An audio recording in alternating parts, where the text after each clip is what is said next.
അതെ, ആ കാര്യം കൂടി ഇന്നത്തെ യോഗത്തിൽ കൂടി തീരുമാനിച്ചു. അത് KPCയുടെ ക്യാമ്പ് എക്സിക്യൂട്ടീവിൽ തീരുമാനമെടുത്തിരുന്നത് വയനാട് പുനരധിവാസവുമായി ബന്ധപ്പെട്ട് അവിടെ പാർട്ടി സ്വയം ഒരു സ്ഥലം കണ്ടെത്തി വാങ്ങി. അപ്പോൾ 7.5 ഏക്കർ സ്ഥലമാണ് അതിനുവേണ്ടി വാങ്ങിയിട്ടുള്ളത്. അത് മേപ്പാടി പഞ്ചായത്തിലാണ്.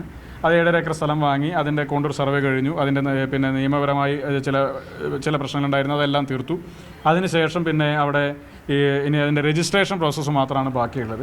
ആ രജിസ്ട്രേഷൻ പ്രോസസ്സ് പൂർത്തീകരിക്കപ്പെട്ട് കഴിഞ്ഞാൽ അവിടെ എങ്ങനെയാണ് അതിൻ്റെ പ്ലാൻ അലോക്കേറ്റ് ചെയ്യേണ്ടത്, എങ്ങനെയാണ് അതിൻ്റെ പ്ലോട്ടുകൾ അലോക്കേറ്റ് ചെയ്യേണ്ടത് എന്നടക്കമുള്ള കാര്യങ്ങളെ സംബന്ധിച്ച് ഒരു വിദഗ്ധ ടീമിനെ ഏർപ്പാടാക്കിയിട്ടുണ്ട് എന്നുള്ളതാണ് മനസ്സിലാക്കുന്നത്.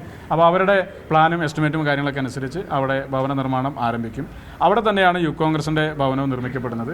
അത് KPCCയുടെ നേതൃത്വത്തിൽ ഏറ്റെടുത്തിട്ടുള്ള ആ സ്ഥലത്ത് തന്നെയാണ്. അപ്പോൾ ആ സ്ഥലത്ത് നിർമ്മിക്കപ്പെടുന്ന വീടുകളിൽ യൂത്ത് കോൺഗ്രസിൻ്റെ ഭവനങ്ങളും നിർമ്മിക്കാനാണ് തീരുമാനിച്ചിട്ടുള്ളത്. അതിൻ്റെ ഭാഗമായി യൂത്ത് കോൺഗ്രസ് സംസ്ഥാന കമ്മിറ്റി കൈപ്പറ്റിയിട്ട് സമാഹരിച്ചിട്ടുള്ള 1,05,00,000 രൂപയിൽ വരുന്ന പണം വളരെ പെട്ടെന്ന് തന്നെ KPCC പ്രസിഡന്റിന് യൂത്ത് കോൺഗ്രസ് സംസ്ഥാന കമ്മിറ്റി കൈമാറും. വരുന്ന ദിവസങ്ങൾ കൈമാറാനാണ് തീരുമാനിച്ചിട്ടുള്ളത്. പാർട്ടിക്ക് കൈമാറും. അത് പാർട്ടിയാണ് അവിടെ സ്ഥലം ഏറ്റെടുത്തിട്ടുള്ളത്. പാർട്ടിയുടെ നേതൃത്വത്തിലാണ് അവിടെ നിർമ്മാണ പ്രവർത്തനങ്ങൾ ആരംഭിക്കുന്നത്.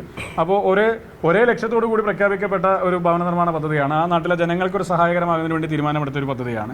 അപ്പോൾ അവിടെ അതിൻ്റെ നിർമ്മാണ പ്രവർത്തനങ്ങളെ സംബന്ധിച്ച് പിന്നെ ഏറ്റെടുത്ത് ചെയ്യാൻ സാധിക്കുന്ന, ഇപ്പോൾ സർക്കാർ ഏറ്റെടുത്ത് ചില ഏജൻസികളെ ഏൽപ്പിക്കലാണ് ചെയ്തത്. അപ്പോൾ അതുപോലെ തന്നെ KPCCയെ സംബന്ധിച്ച് അത് ഏൽപ്പിക്കാൻ സാധിക്കുന്ന ഒരൊറ്റ സംവിധാനത്തിലൂടെ തന്നെ യൂത്ത് കോൺഗ്രസിൻ്റെ ഭവനങ്ങൾ കൂടി പൂർത്തീകരിക്കുക എന്നുള്ളതാണ് ഞങ്ങൾ തീരുമാനിച്ചിട്ടുള്ളത്. കോൺഗ്രസിൻ്റെ പദ്ധതിയിൽ യൂത്ത് കോൺഗ്രസ് ഭാഗമാകും. അതിലേക്ക് ആദ്യഘട്ടത്തിൽ ഞങ്ങൾ സമാഹരിച്ച 1,05,00,000 രൂപ ഞങ്ങൾ കൈമാറാൻ വേണ്ടി KPCC ക്യാമ്പ് എക്സിക്യൂട്ടീവിൽ അത് തീരുമാനം അങ്ങനെ ഒരു പ്രപ്പോസൽ സംസ്ഥാന പ്രസിഡന്റ് നിലയിൽ ഞാൻ വെച്ചു.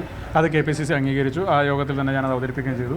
അതിനുശേഷം ഇവിടെ ഇന്നത്തെ യൂത്ത് കോൺഗ്രസ് സംസ്ഥാന കമ്മിറ്റി യോഗത്തിൽ ആ തീരുമാനം അവതരിപ്പിച്ചു. അത് സംസ്ഥാന യൂത്ത് കോൺഗ്രസ് കമ്മിറ്റിയുടെ മുഴുവൻ ഭാരവാഹികളുടെയും അംഗീകാരത്തോടു കൂടി വരും ദിവസങ്ങളിൽ ആ ചെക്ക് കൈമാറും. അല്ല, അത് പിന്നെ ഈ ഇവിടെ സമരങ്ങളുമായി ബന്ധപ്പെട്ട് തിരുവനന്തപുരത്തുണ്ടല്ലോ, അപ്പോൾ നേരിട്ട് കണ്ട് കൈമാറാൻ വേണ്ടി തന്നെയാണ് തീരുമാനിച്ചത്.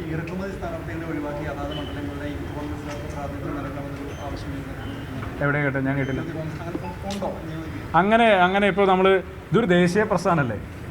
ഒരു ദേശീയ പ്രസ്ഥാനത്തിന് പിന്നെ അങ്ങനെ പ്രാദേശികവാദം പറയാൻ വേണ്ടി സാധിക്കും. അങ്ങനെ ഒരു പ്രാദേശികവാദം യൂത്ത് കോൺഗ്രസ് ഒരു ദേശീയ സംഘടനയല്ലേ. ഞങ്ങളൊരു പ്രാദേശികവാദം ഞങ്ങളാരും എങ്ങും പറഞ്ഞിട്ടില്ല.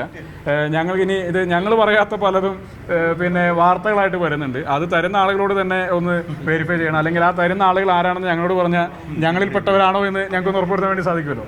എന്തായാലും അങ്ങനെ ഒരു സ്റ്റേറ്റ്മെൻറ്റ് യൂത്ത് കോൺഗ്രസിൻ്റെ നേതാക്കന്മാരും നടത്താൻ വേണ്ടി ചുമതലപ്പെടുത്തിയിട്ടില്ല. യൂത്ത് കോൺഗ്രസിൻ്റെ നിലപാട് സ്വാഭാവികമായിട്ട് സംസ്ഥാന യൂത്ത് കോൺഗ്രസ് പ്രസിഡന്റ് നിലയ്ക്ക് ഞാനാണ് അത് പറയേണ്ട ഒരാൾ. അതല്ലെങ്കിൽ ഞാൻ ചുമതലപ്പെടുത്തുന്ന സംസ്ഥാന ഭാരവാഹികൾ അത് പറയേണ്ട ആളുകൾ പറയും. എന്നതിനപ്പുറത്തേക്ക് ആരെങ്കിലും എവിടെയെങ്കിലൊക്കെ ഇരുന്ന് പറയുന്നതൊന്നും സംഘടനയുടെ അഭിപ്രായമായിട്ട് എടുക്കേണ്ടതില്ല. ഇതൊരു ദേശീയ പ്രസ്ഥാനമാണ്. അപ്പോൾ അതുകൊണ്ട് അത്തരം പരാമർശങ്ങൾക്കൊന്നും സാധ്യതയില്ല.